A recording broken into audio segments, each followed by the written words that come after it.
สบายดีมาทุกคนเนาะคลิปนี้สิมาถามบ่แม่นมาเฮ็ดคลิปอันนั้น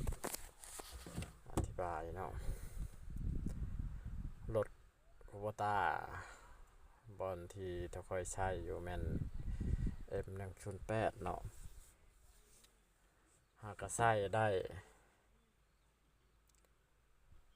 2-3 ปีเนาะรถยังใหม่ๆเลยนะ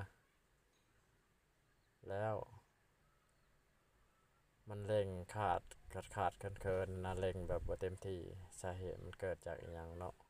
อยากถามผู้มีประสบการณ์มันเกิดจากอีหยังสาเหตุมัน M108 เด้อแล้วมันมีควันออกทางท่อหายใจแห้งเนาะแล้วสิมีน้ำมันเครื่องติดออกมานำเนาะแต่บ่ได้กินน้ำมันเครื่องเนาะสาเหตุมันมาจากไส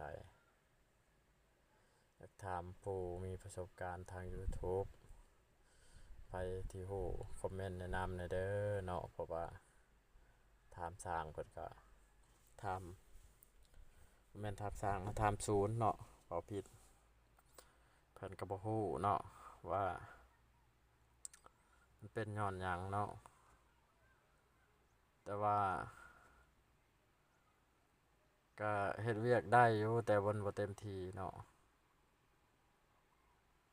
ก็เลยว่าอยากถามผู้มีประสบการณ์ทางหลายใน YouTube นี่แหละเนาะ